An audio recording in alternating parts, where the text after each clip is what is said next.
Welcome to Secrets of a Bridal Seamstress podcast, where we hear stories from fellow seamstresses just like you. We're able to share their success stories. We learn from wedding industry pros for the best business tips, and we get to hear from fellow sewists and crafters to hopefully inspire our creativity and our love for sewing. I'm so glad that you're here.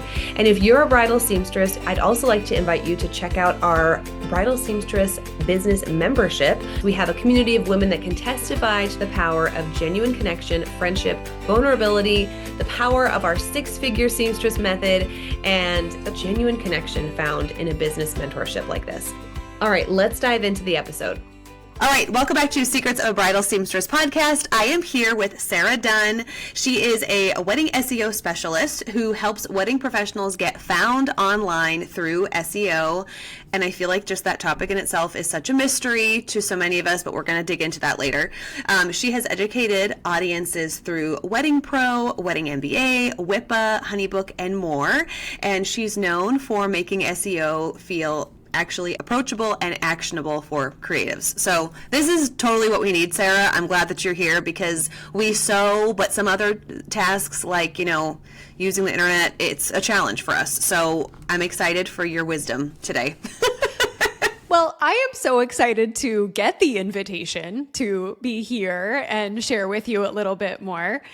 And so I am ready to dig in. Let's do it. Okay, so let's start with what maybe the biggest misconception about SEO is. Because I think when we just hear that term, it can feel intimidating. And for a lot of listeners who are building their own website, at least to begin with, it's like, how do we even get started? Then, as our business grows, we're able to hire out and maybe get like professionally built websites by those who know how to build SEO for us. But if we're starting out kind of scrappy, it can feel intimidating. So how do we lower the bar and make it manageable? Yes. Okay. So I want to start by simply defining SEO because I don't want anyone to come into today's conversation and be like, what is SEO? You keep using an acronym. And every time I teach SEO, I'm like, okay, how can we make this a little bit more approachable? So when we're talking about SEO, we are talking about search engine optimization. And these are the things that we as business owners, website owners can do to influence whether your business shows up in search. So we're talking traditional search. For years and years, I've talked about getting found on Google. And it's also things that we can do to get found and recommended by the next generation of search, which is largely driven by AI. So people asking ChatGPT for recommendations or Google's AI overviews coming up at the top of the search results.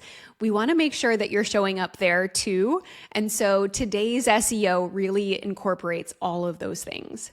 Well, you just led me into the next question because I wanted to ask, how has your typical Google search from 2020 changed now that we're in 2026, Because I feel like I was kind of getting the hang of it, and now I'm like, wait, now it's different, and now people are asking questions, and the SEO needs to be included in a question or phrase or whatever instead of just the keywords. So let's talk about how the Google search itself has been morphed. Yeah, so search certainly evolves, but what's really interesting is that some things don't change. While many things change, many things stay the same. I was briefing on keyword searches before we just started today's conversation, and I looked up search volume. So I have tools that actually help me to see how many people every single month go to Google and search for a certain phrase.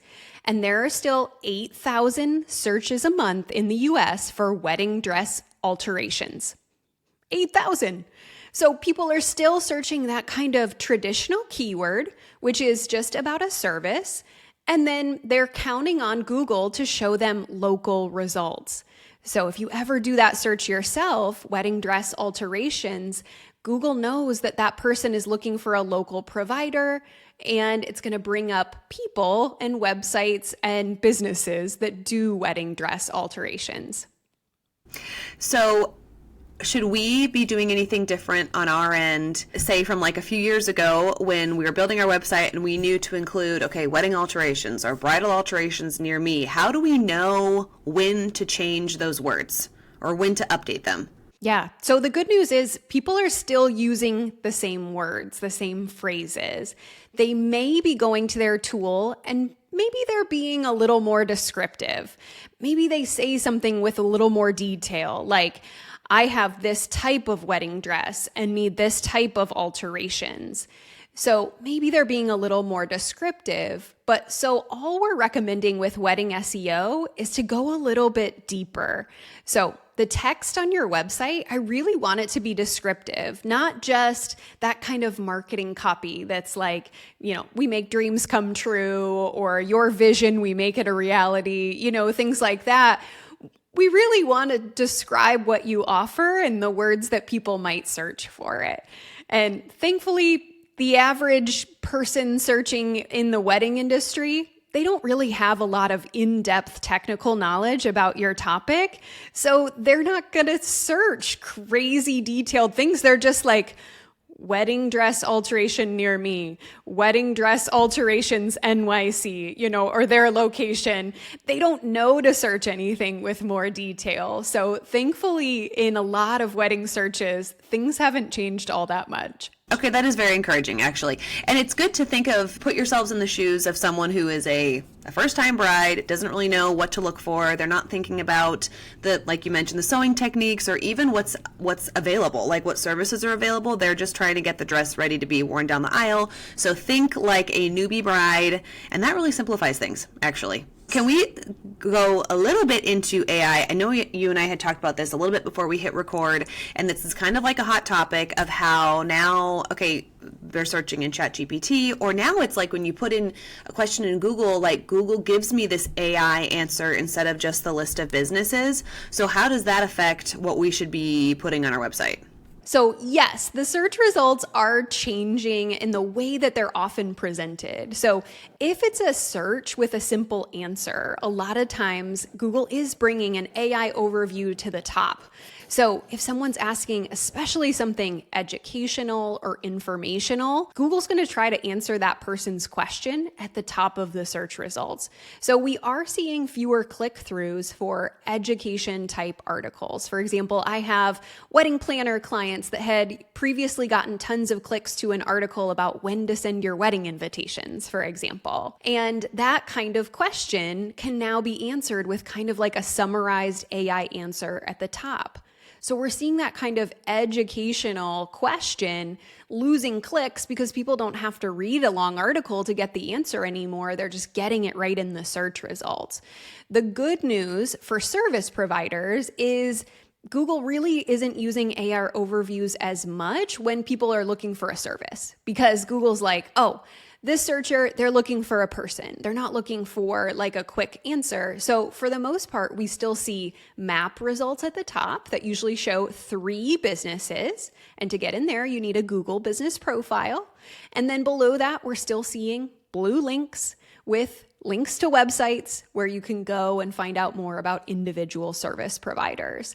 So we are seeing some different things in the search results, but for those end searches, when people are like, okay, I'm ready to hire for this service, we're still seeing the click-throughs, we're still seeing the website visits, and all we're doing to try to show up more often in AI features is to give that detailed text written answer.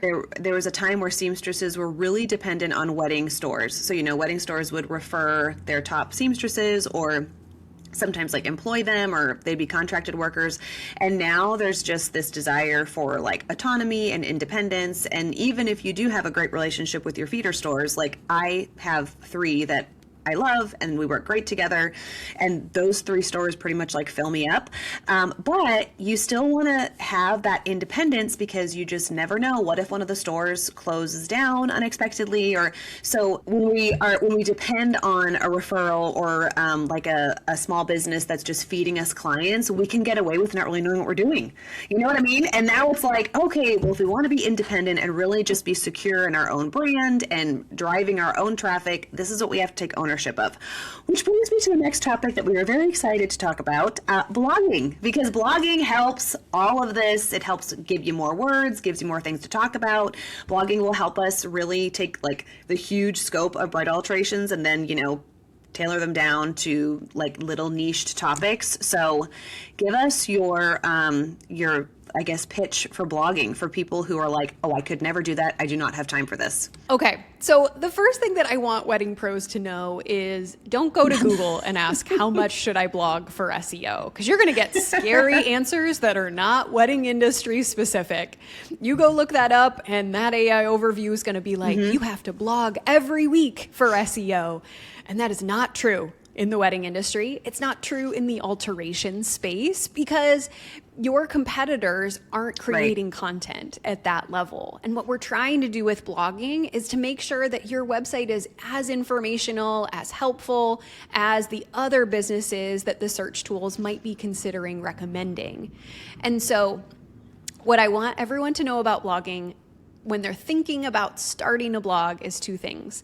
Number one, you are not making a weekly commitment to doing this. You don't have to blog every week. Every blog post that you create adds value to your website, no matter how much time takes place in between. Oh, that itself is like worth the whole episode. So I feel weight off my shoulders. Okay. So it's not a weekly commitment. And number two, I want you to just like do it when you have time. Every piece of content is useful. So some people are like, Sarah, I didn't start a blog because I know I can't be consistent with it. And I'm like, I don't care.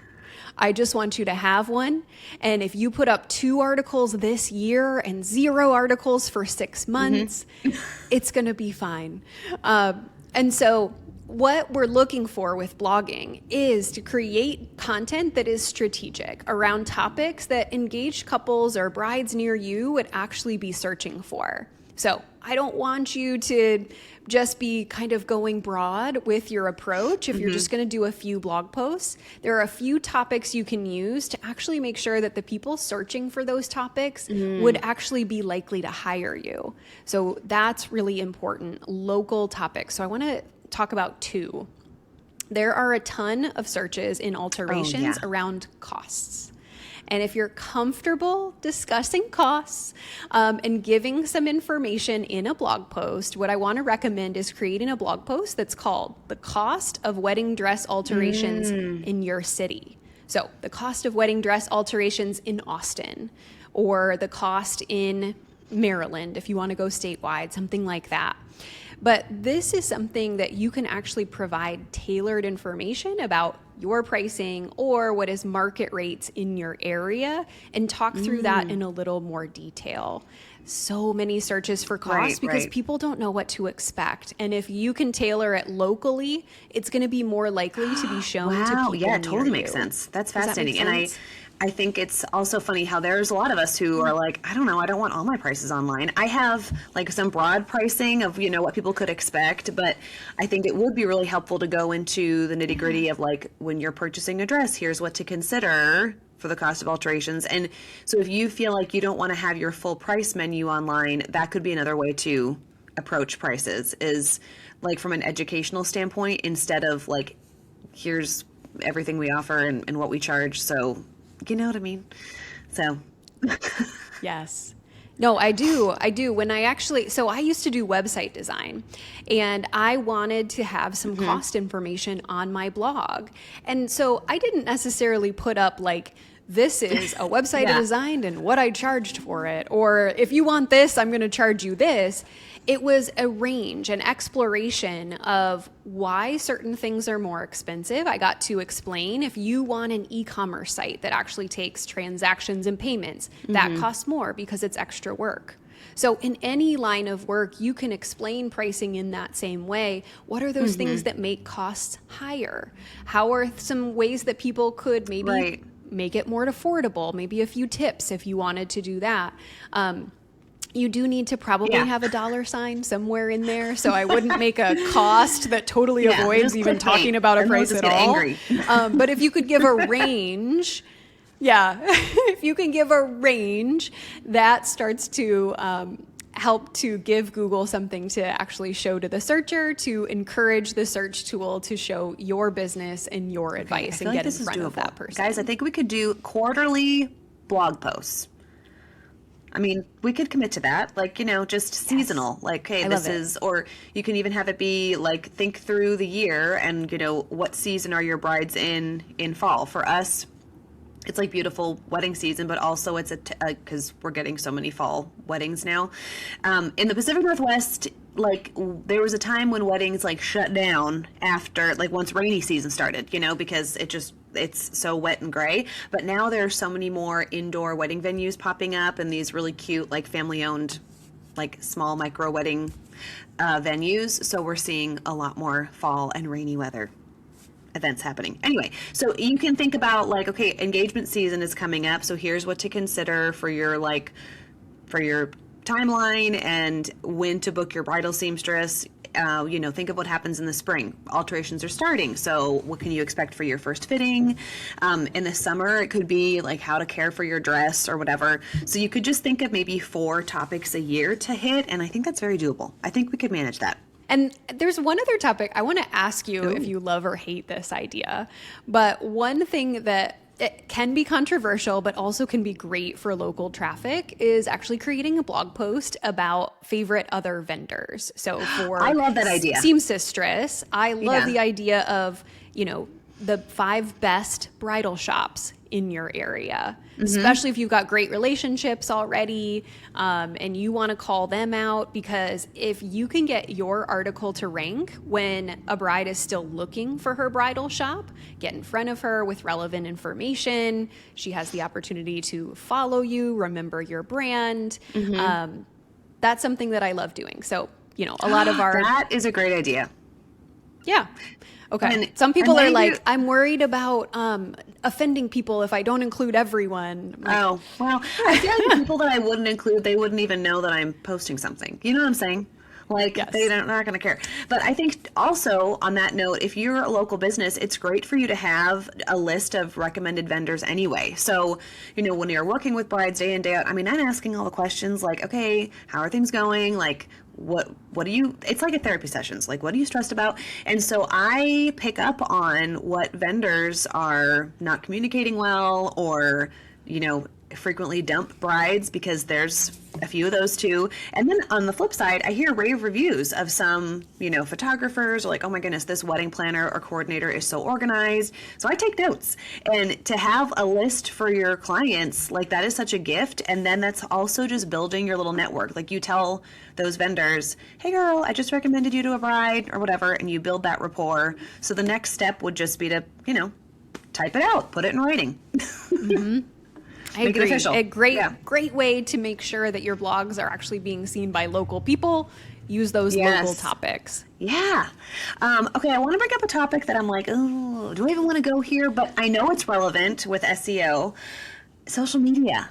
Like now it's like okay, I am so confused too because, I got married in 2012. So my planning was 2011. I think Pinterest was so new that I didn't even have a Pinterest account. Like, I had a binder, like a paper binder, and so then there was like this Pinterest phase, and now it's like, I don't even know if people use Pinterest as much as just getting image searches, through Instagram or TikTok or whatever. So how do we even need to be concerned or do anything different for like social media SEO? See, I shouldn't be asking these questions because then I'm admitting like what I don't know. But I don't know a lot, It's like I'm just guessing out here, Wild Wild West, And I also want to admit what I don't know. And I will say that social media is not necessarily my zone of genius. I really focus on getting found on Google or AI search tools. But what's really interesting... Yes, Google. Yes. What's interesting, though, what we've been playing and experimenting with is the fact that more Instagram accounts are showing up in the Google search results. And more social posts and short videos are occasionally being brought in by search engines into those search results. So one tip that I would give any of you is to consider on your Instagram profile actually using a keyword in your profile name. So we started seeing this probably about 2 years ago. I started, especially in makeup artist industry. This is where it was first. When I searched a keyword like Detroit makeup artist, Google would bring in at least one Instagram profile into the top 10. And it was usually one where they had put the phrase Detroit makeup artist as their name on their profile. So not just Sara Dunn as the name of the profile or, Sarah's alterations. It would actually say, whatever keyword you want to get found for. Wedding dress alterations, Austin, and then you can do a little hyphen in your actual name or your business name. So that is something that could actually be a hack to get you into page one on Google. Even if like your website's SEO isn't strong or you don't have a website, you can actually optimize your Instagram profile now to show up in a Google search.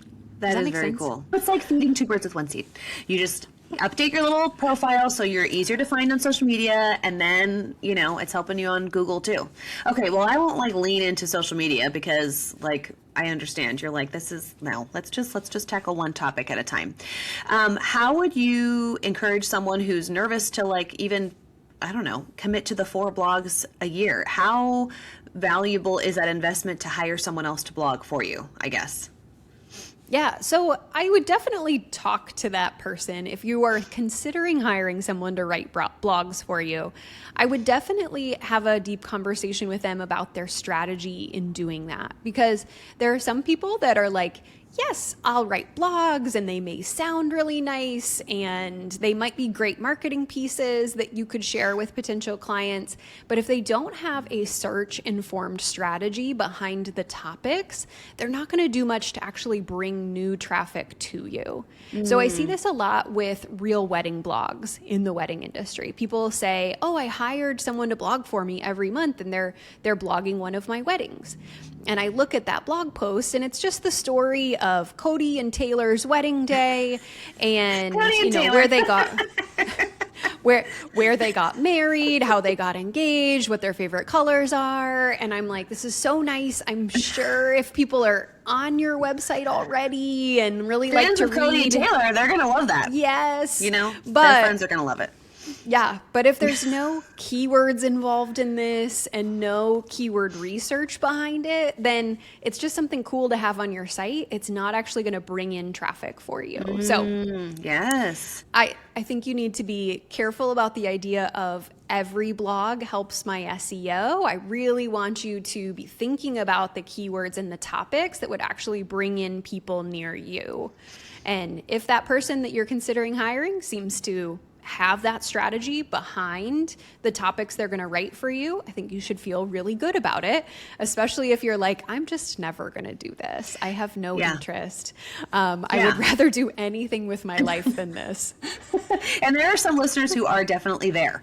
So yes. And when you hire any consultant or if you're hiring out for services that you don't want to do yourself, it's always great to check out other work that they've done with other vendors. Like you can go to their website and read the previous blogs that they posted for the other vendors on their clientele list or whatever. It's okay to do a little bit of homework, but yeah, there's no shame in the game. If you just got to hire out and okay, I just want 4 blogs a year or 6 blogs a year, so I'm going to set aside this amount of money so that someone else can do it for me. And that way I'm keeping the business fresh and moving forward, but it's not more time that I have to commit to it. I would also say if you're someone who likes to outsource, one great one-time thing you can outsource is an overall SEO setup of the main pages of your website.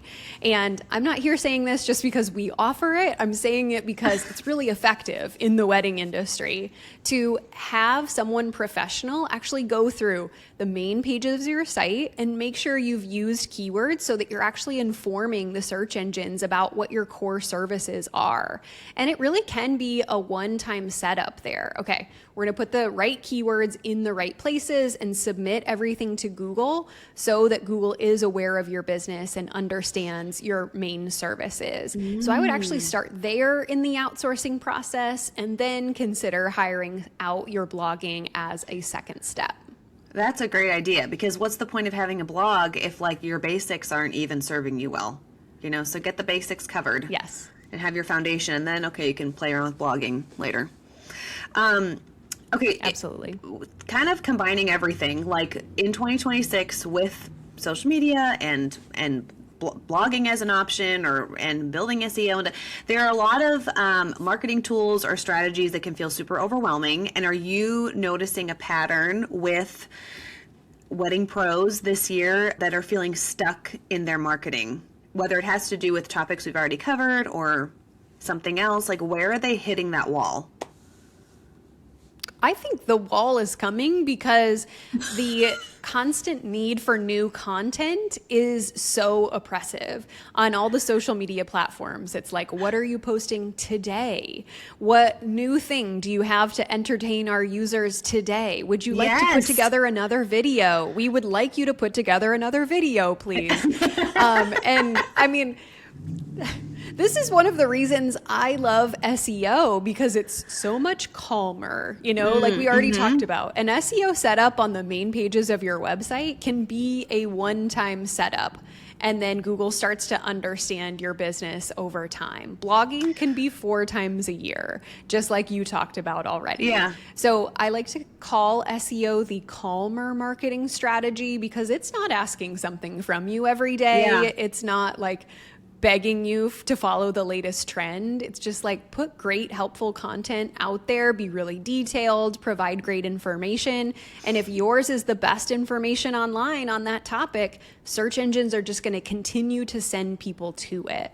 That's when you said like the wall is kind of, I was picturing this like daunting wall, and that's what I'm going to picture every time I feel the pressure to post on social media, because it is just that constant voice where it's like, this is what I should be doing, this is what I should be doing. And it's like, sometimes I don't have time, or sometimes I just don't want to, and sometimes I don't even want to like open it up. You know what I'm saying?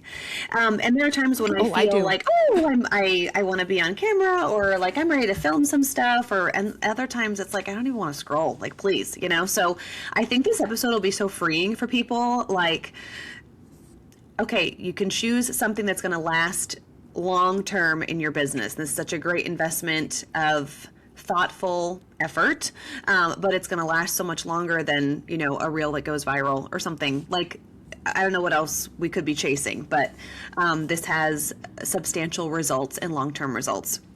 So what is something that listeners could do? Let's see, this episode will air on a Tuesday. What's something they could do before the weekend just to get the ball rolling? I would love for listeners to go to the homepage of your website and add like 2 or 3 more paragraphs. Add more written text to the homepage of your website. You don't even need to be an SEO genius. Just having more text that is easy for a robot to read, that describes your services, where you offer those services, how long have you been in business, what is your experience doing the thing that you offer. Those are really influential factors in getting your business recommended more, whether it's in Google or AI search. And I will say, specifically for AI search, one thing I've been recommending a lot is that business owners make sure that there are some written ways you're describing your experience and expertise with your topic. So, have you been in business a certain number of years? Have you been doing your craft for a certain number of years? Have you won any awards? Have you been featured in publications? These are all things that we're now writing out clearly in words on a website. We're not just putting up a badge that says the not best of weddings. We are putting up a sentence that says named the not best of weddings for this service 6 years in a row or something like that. And that should be on your homepage. Yes. Okay, because I think that's like tucked away like in my about page, because I'm like, I don't want to be like, I don't want to have it in the front and center, But I should. I know. Okay. You should. Yes. And it's the first place that these tools are looking for information about your business. For a lot of people I've given this advice to, it's actually a pretty simple tweak, because many website designs have a section that's like for featured in logos or awards, and you've got little badges or little logos.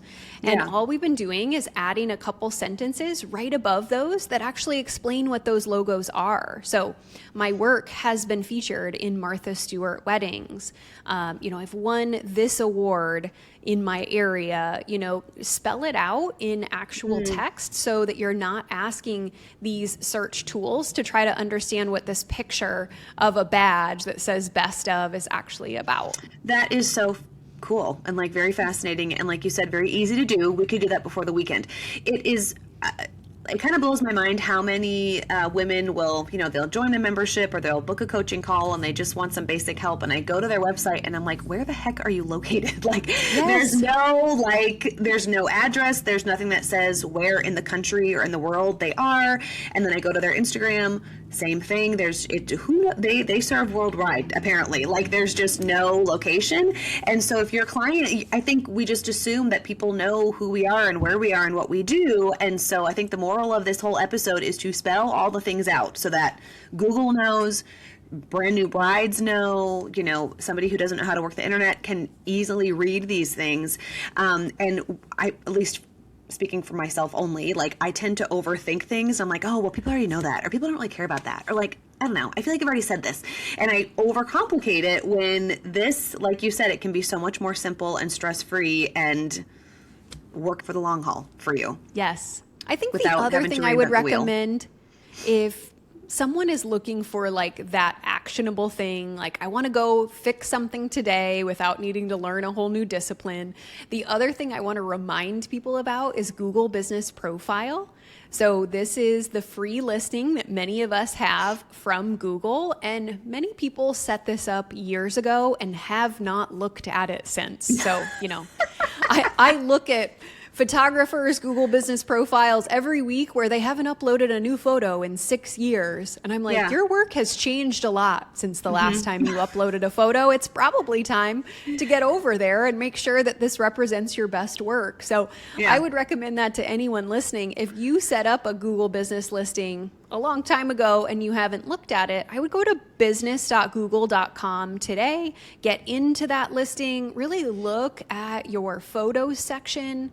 Are the photos representing your work in the best way? Is there anything that maybe it looks old or dated? You can just hit the trash can, get rid of that photo. Have you asked for reviews in a while? Great to get Google reviews. How can we really refresh that Google listing? That can help you to show up in the map results of a search, which are almost always at the top and really, really valuable. So give that Google business profile a little love. Don't forget that it exists. Yeah, I feel like I only hear from it when it's like, are you open on Memorial Day? Or like the little alerts that I get. And I'm like, okay, I should just go in there and clean it up a little bit. Just give it some updates. This is great info. And it's all stuff that we can do, which I really appreciate that you kind of put the cookies on a low shelf for us. But you are like, I just think of you as like this stage presenter and speaker. So what is your next gig? Where can we find you next? Oh, so I will be at WeddingMBA in November. And I'm very excited about that. I don't do as many speaking engagements as I used to because I love being home. And I love doing things like this through my screen. A lot of times it's more helpful for me to be behind a screen where I can click on stuff. I do my monthly SEO lunch and learn, and that is a virtual 30-minute SEO session. It's totally free for anyone who wants to show up and learn just a little bit of something that we're working on or that I think wedding pros should know. So my soonest speaking engagement will be next month's SEO lunch and learn, and I would love for anyone listening to come hang out with me. And it's usually really fun. There's like 100 wedding pros. We're all in the chat, learning something, doing Q&A. So it's a great opportunity. Oh, that's awesome. Even just like meet other wedding pros. That's perfect. If we do want to hire you to audit our website, tell us how we can work with you. Well, thank you. I would definitely recommend checking out the SEO Fix. I kind of mentioned earlier that one-time SEO setup to make sure your keywords are in the right places where we know that search tools are looking for them. That's what we do in our 7-day service that's called the SEO Fix. And you can find that on my website at saradoesseo.com. We'd love to tell you a little bit more about the SEO Fix because it is the easiest and most hands-off SEO service of all time. Yay! We love to hear that. Give us less to do, please. That's great. Well, Sara, thank you so much just for all the info that you shared with us and like the really simple steps. I feel like This is a topic that can really, I mean, I'm sure when you were like clicking on what episode to listen to, listeners, you may have seen this one and been like, oh no, do I have the brain power to tune in for that? I'm so proud of anyone who has made it this far. So, I mean, they get some sort of gold star just for pressing play and listening all the way through. Exactly. But you just made it very, very relatable and easy to put into motion. So I really appreciate that. And I know listeners will too. And it was just a great little sampling of how you work with your clients. So I'm glad we're able to share that. And you guys know where to find Sara Dunn. Check out her Instagram. I mean, you do have really cute reels for someone who's like, oh, Google's my thing. I'm like, I've seen your reels, girl. Mm-hmm. My social media manager tells me what to do. They're doing a great job. Okay, thanks, Sarah. And if any listeners have particular questions about this topic, you can reach out to Sarah or me on Instagram. Send us a DM. And then all of Sarah's info is going to be included in the show notes as well. If you just want to like be more profesh maybe and send her like, I don't know, an inquiry to work with her. Let's get the ball rolling. All right, everybody, I will hopefully see you next Tuesday. Thank you again for tuning in.